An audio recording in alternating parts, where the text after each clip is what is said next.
on Wednesday, President Donald Trump made a big announcement, not for the American people, but for anybody who's purchased his eponymous meme coin.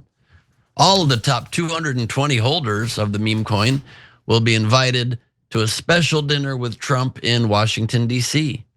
Insanely unethical already, and the timing of the announcement is extremely suspicious, but more on that later.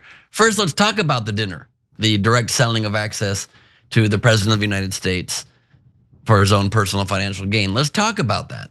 The invite features some very realistic artwork of Donald Trump right off the bat. That's what he looks like. That's totally what the guy looks like if he lost 300 pounds and was 25 years younger. Have dinner with President Trump though, not that particular guy, but an older, more inflated version of him. You get more Trump for your money, that's the good news. The dinner is taking place on May 22nd. To be eligible, you must be a top holder of the meme coin from April 23rd to May 12th. Then your average holdings in that period get calculated in order to determine who are the top holders. But wait, there's more. The top 25 holders will also get a special VIP reception and tour. We've reported on this meme coin before. In January, its value peaked at around $15 billion. That's of course fallen drastically in the months since. But Trump's announcement sent the price skyrocketing yet again.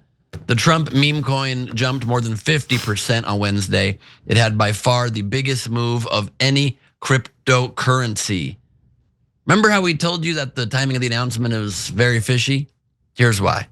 So far, just 20% of Trump's supply has even been made available to people in the public to trade. The remaining 80%, held only by insiders, Trump's friends essentially, and himself, remain locked under a 3-year vesting schedule, the first tranche of which is scheduled to unlock, crazily, right about now. 3 months after the coin dropped, right about now, freeing up millions of dollars worth of tokens for sale and potentially allowing Trump and Project insiders to cash in on Wednesday's pop. So, grift of the highest order, the president literally launching his own currency, his own cryptocurrency right before he took office. And then you get to have the president's ear if you invest in it. That's how democracies work, right? Let's start with Michael Shore. What are your thoughts, my friend? Well, there should be, and I'm probably the first to think of this, an emoluments clause in the Constitution. I think that would help here. That would prevent people from, you know where I'm going with this. It is, again, another violation. It's a violation. It's making money off your office, which is what emoluments are. Any kind of profit that you get from your employment or from your power is strictly against the Constitution. Yet, when Donald Trump owned a hotel around the corner from the White House and was boosting the room rates and then having governments stay there and government employees and Secret Service stay there, and the Department of Homeland Security was paying the government, paying the Trumps for that, he was making money there. He is someone who looks at every opportunity to grift and to make money and to break this emoluments clause. It was brought up in both of his impeachments. Hard to imagine. We're saying both of the impeachments of the same president, and this is the most blatant and disgusting. And I wonder if we're just so numb to it now that there isn't the uproar that we would have expected. Yeah, I mean, in many ways, the beauty of Trump, if you will, is that he makes all of the problems and the ills and the corruption of Washington that, lies barely beneath the surface. He just makes it manifest and obvious. That's the thing about Trump. For better or for worse, he's not really hiding the absolute greed. And, the normal way to do it under the actual rules, right, is to be like Nancy Pelosi and her husband and be, kicking Goldman Sachs's butt on the market, right? Or be like Barack Obama when he leaves office and Jeff Bezos gives him $100 million for his library and monument to himself, or Hillary Clinton right before she's gonna go run for president, of which she's going to be the major favorite, and everybody thinks she's going to win, and give $250,000 a pop talks to Wall Street, like, and on it goes, right? Like, there's this expectation that after you become president, that you will enrich yourself, but while you're in office, you'll keep it chill. Donald Trump has just completely ripped up that agreement and said, no, I'm going to grift. I'm going to be obviously corrupt at every single turn. And I guess, like Mike is saying, like, people are just completely fine with it. Yeah, they're fine with it. They're maybe confused by it. It's kind of an extra level of cleverness to do it in the crypto world that few understand. Right. But it and the proponents of him doing this say this is helping to mainstream crypto. It's helping to have a backup currency, something that's not centralized with a central bank, but instead is individually held and backed up by the blockchain. And this just mainstreams it.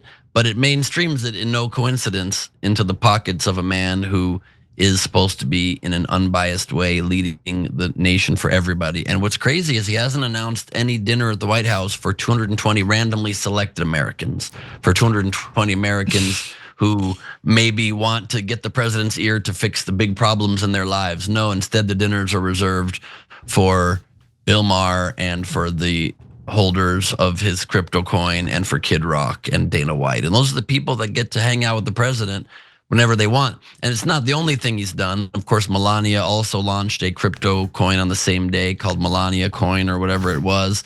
He also made a huge department of the government be called Doge to specifically shout out Dogecoin, which has always been Elon Musk's little baby and his pet project of trying to pump up that coin, total joke coin, and making total joke of the United States government. I mean, to have this level of outright corruption, like, yes, you're right, for sure, was that it's not great that these people go on and it's expected and known they're going to be making big money from the people they're supposed to be enforcing the law against and regulating. But at least there's no, at least that we know about, implicit promise. It's not happening while in office, and sometimes they do pass rules that are against those very same companies, and yet they still pay afterward. It's quite different to directly do it out in the open, but that's Trump's game. It's always been. Ben, it's very different to have Bill Maher come to dinner or Kid Rock come to dinner. That's fine. You may not like these people. You may think it's whatever, right? That's what presidency. You have the White House. Barack Obama's going to bring in his people.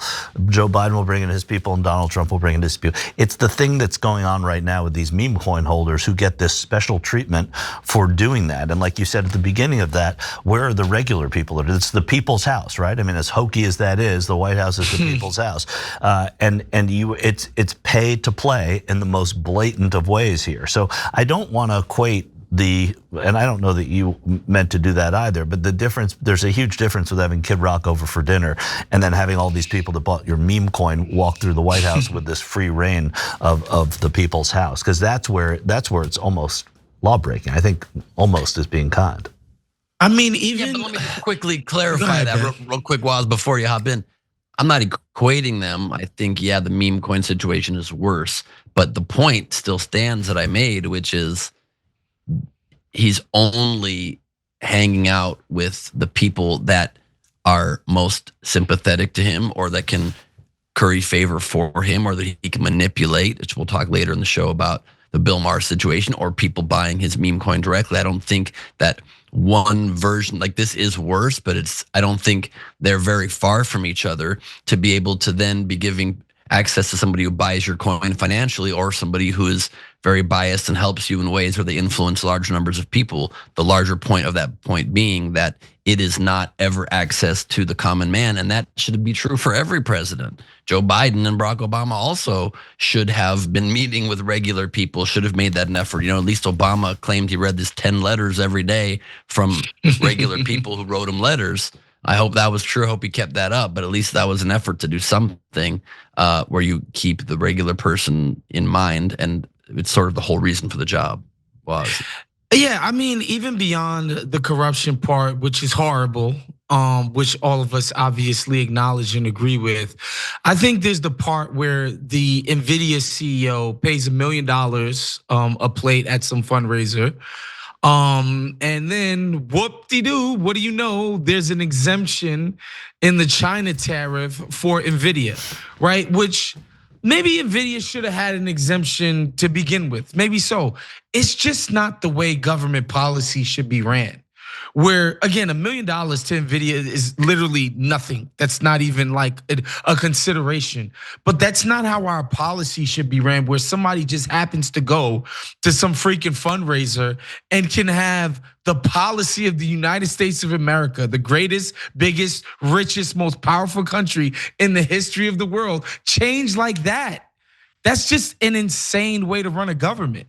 That also, I think, was the official slogan of the Trump 2024 campaign. Trump, an insane way to run the government. Every time you ring the bell below, an angel gets his wings. Totally not true, but it does keep you updated on our live shows.